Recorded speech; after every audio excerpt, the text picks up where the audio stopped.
Reading from Exodus chapter 24, verses 12 to 18.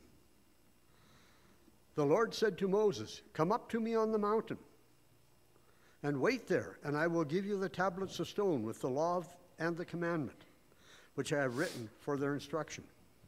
So Moses set out with his assistant Joshua, and Moses went up into the mountain of God.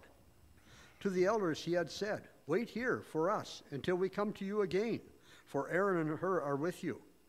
Whoever has a dispute may go to them." Then Moses went up on the mountain, and the cloud covered the mountain. The glory of the Lord settled on Mount Sinai, and the cloud covered it for 6 days. On the seventh day he called to Moses out of the cloud. Now the appearance of the glory of the Lord was like a devouring fire on the top of the mountain in the sight of the people of Israel. Moses entered the cloud and went up on the mountain. Moses was on the mountain for 40 days and 40 nights. And reading from Matthew chapter 17, verses 1 to 9. 6 days later, Jesus took with him Peter and James and his brother John and led them up a high mountain by themselves.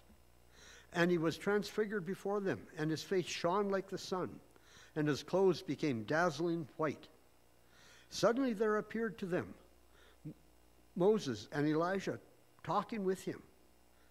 Then Peter said to Jesus, "Lord, it is good for us to be here. If you wish, I will make 3 dwellings here, one for you, one for Moses, and one for Elijah." While he was still speaking, suddenly a bright cloud overshadowed them, and from the cloud a voice said, "This is my Son, the beloved. With him I am well pleased. Listen to him."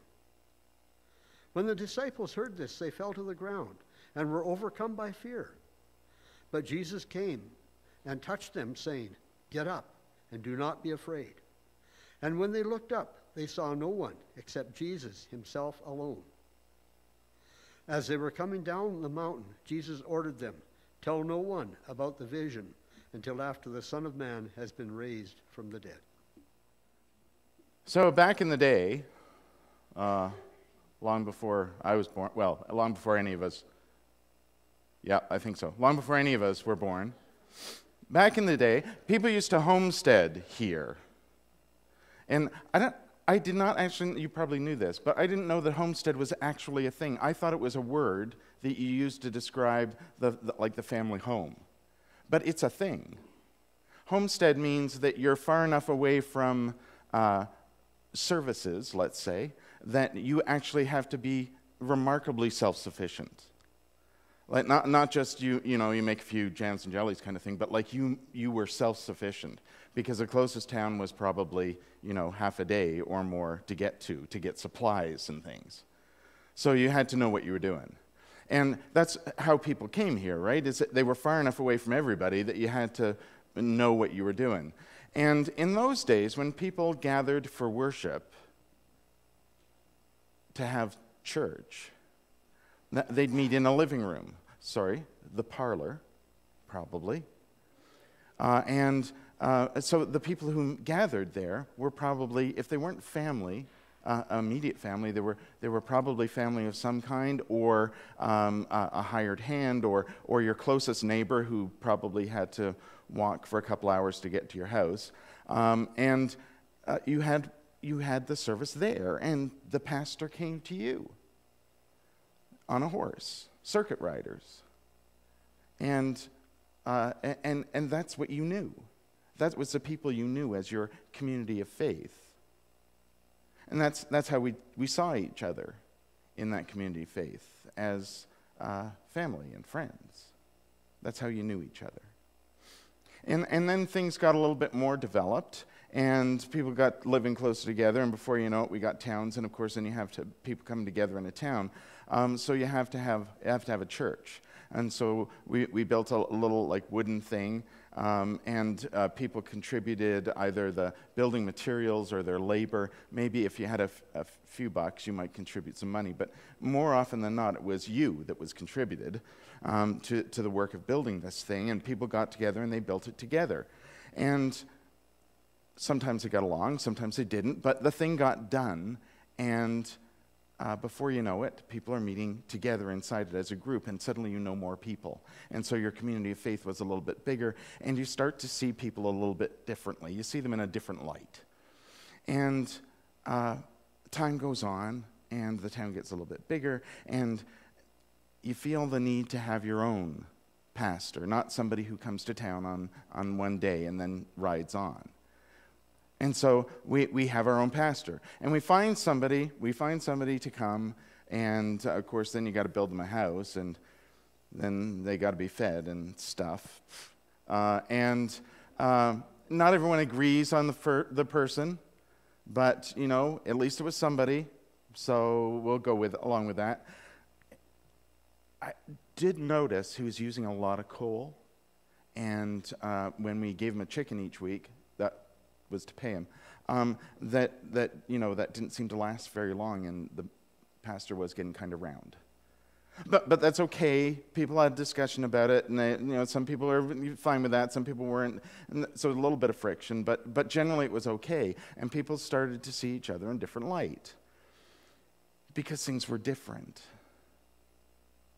And then time goes on, and of course you've got more people coming, and suddenly it's a little crowded, it's getting a little crowded, and Sunday school's at the pastor's house, or that shack next door to the church, whatever you want to call it, and we can't have that. You can't have that, so we got to have a bigger building, and it should have Sunday school rooms and meeting rooms and more seats, because there's so many people.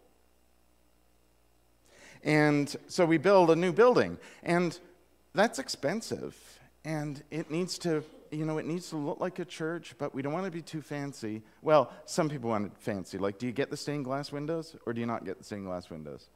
Like, some people wanted them, some people didn't want them, and don't even start about the argument over the pew cushions.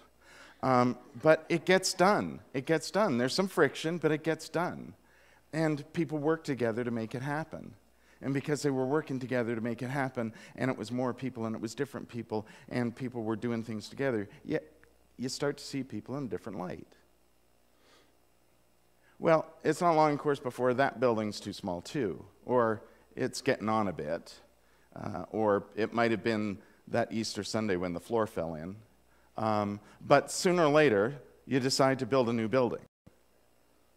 And then you go out and you buy some property, and conveniently, and this is cool, conveniently, there's a lot across the street from the old church, and that'd be a perfect spot. So you get some money together, you buy the property, and then you got to build something, and it's pricey, that's expensive. But wait, there's people in the community, we've learned, there's people in the community who know how to do stuff. And this is cool. You get a design going, and before you know it, you know what it's going to look like, and you got people who want to help build it, which is really cool. And so people start working together.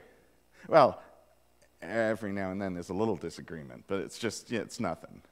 Well, there was that time that involved the hammers, but still, it was nothing. And people worked together because it was so important to create something new. They really needed to have it. And people worked together, and they were so excited when the building was finally finished and it was open. And people were it was so exciting. And people looked around and saw this beautiful new place and all of these people. And you start to see people in a different light. And it's great. And that goes on great for a while, and then there's that time the national church did that thing, not everybody liked that thing, and some people left. Okay, that happened a lot of times, but still we were doing fine. We were doing fine until the great cataclysm. Something happened, and this wasn't like those other little disagreements. This was bigger. And people left over it. And the congregation was split. And people in the community started seeing the church in a different light. And people who were part of the church saw the church in a different light. And people struggled for a bit. As far as I can tell, I might have made everything up until this point. But this is a point, see, where I can say something, because this is the point at which I got here. And in my head, not out loud, I started to refer to those people in a certain way, and it was only in my head because I didn't have a chance to explain yet. It was the remnant.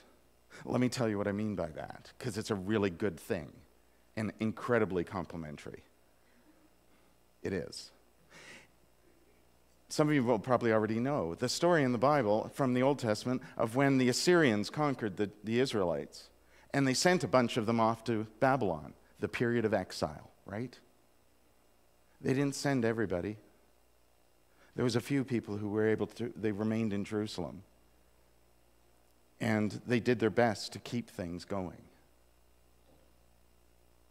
And if it hadn't been for them, when Darius and the Persians conquered the Assyrians and sent all the Israelites who were in Babylon back to Jerusalem, there wouldn't have been a Jerusalem for them to go back to.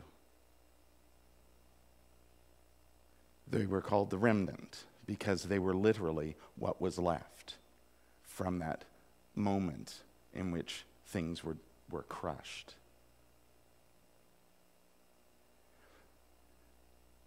They were the ones who made sure that what was at the heart of the community didn't die. They were the ones who made sure that there was somewhere for the other Israelites to come back to. That requires enormous strength and determination. But they made it happen. That's what I saw when I got here. Here's the thing, though, in the Bible story, what happened was the Israelites who'd been in exile came back, and the people who had been there and the people who came back did not get along at all. They were not welcomed back. They had ideas and things that they wanted to do. They wanted to rebuild things in a certain way. The people who were there didn't care for that. That did not happen here. What happened here was people talked, and people got to know each other a little bit, and they talked about some ideas and some things. And when new people started to come, and people started to come back, the people who were here said, welcome. And we started to do things together. And people started to see each other in a new light. And more people started to come, and things started to happen. And then things are going actually pretty good. And this other church contacts us and says, would you be interested in doing something with us? And of course, we immediately said, no, go away. You might not be surprised, but you might be surprised how often that actually happens in the church. How often one church with a great idea will approach another one, and that other church will go, no, go away, and try and protect what they have by excluding the other. That didn't happen. In fact, I think a new benchmark for how churches should work together was set. Because there wasn't arguing, there wasn't negotiating even, there wasn't any fighting about anything. Something was created. Something new was created. It was the idea to share, and we could do it this way using technology, and we could do these other things. And while we're at that, we could create something new that nobody else does. We'll create a community, a church community, a faith community online that people could come to and be part of. It wouldn't be just to get them to come to one of the churches. It would be something that they could connect with, that was meaningful to them, that they could connect with whenever they want, to be part of that community. And people started to see each other in a different light, because you kind of have to when you can't actually see them in person. But people started to see things differently. And you know what? It doesn't work perfectly yet, because we decided to approach that in an interesting way. Lots of places would go, let's set it up, we'll test it, make sure it's perfect, and then we'll put it out there. But we're not doing anything until it's absolutely perfect. And instead, we went, let's just do it, and we'll learn as we go. That way people will feel like they can be part of it, and they want to be part of it. And that's what we want, is we want everyone to understand that they're part of this new thing, and that they can be part of helping to build it. And they can have a say in how it goes. And we might not always agree all the time, but we're going to make it happen, and it's going to be a great thing. People will start to see each other in a different light.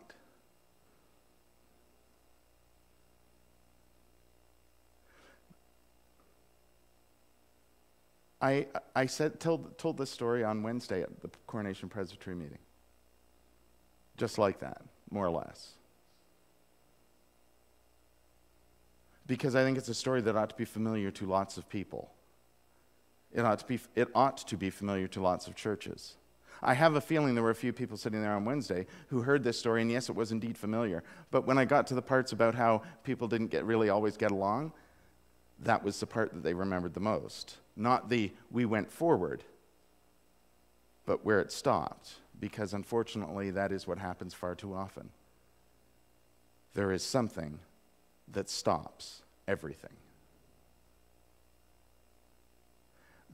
The thing about the Transfiguration story, which I think is so cool, isn't what happened on the mountain at all. It's what happens after. That's why I like Desmond Tutu's way of telling the story. Because he ends by saying, by having Jesus say, we can't stay here. People need us, and we have to go out and do stuff. And indeed, they do. And that's, Transfiguration doesn't mean Jesus was changed into something different. Remember what this Sunday is? Lent starts next week. This is the end of Epiphany. You know, the season of revealing.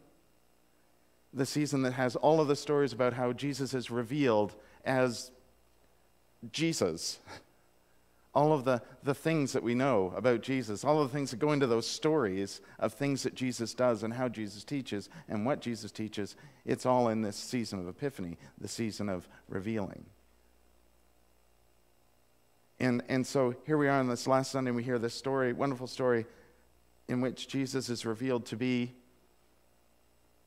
more Jesus than ever before. Sorry, in my head now I'm having a picture of that heart that's on the front lawn that says more cowbell. You can never have too much cowbell. You really have to watch the skit. It's very funny. But that's the thing, is that you can never have too much Jesus. And that's the point of this story. Jesus shines with so much Jesus-ness, and then they go down the mountain and out into the world. What a perfect day to have new members.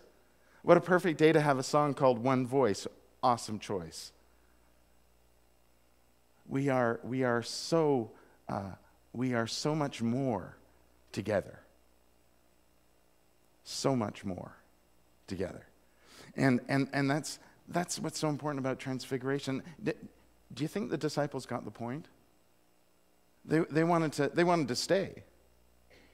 They wanted to build shrines, maybe not houses exactly, but shrines to Moses and Elijah and for Jesus. And they wanted to stay because it was such a wonderful place, such a wonderful moment to be in. They wanted to stay there. And Jesus said, no,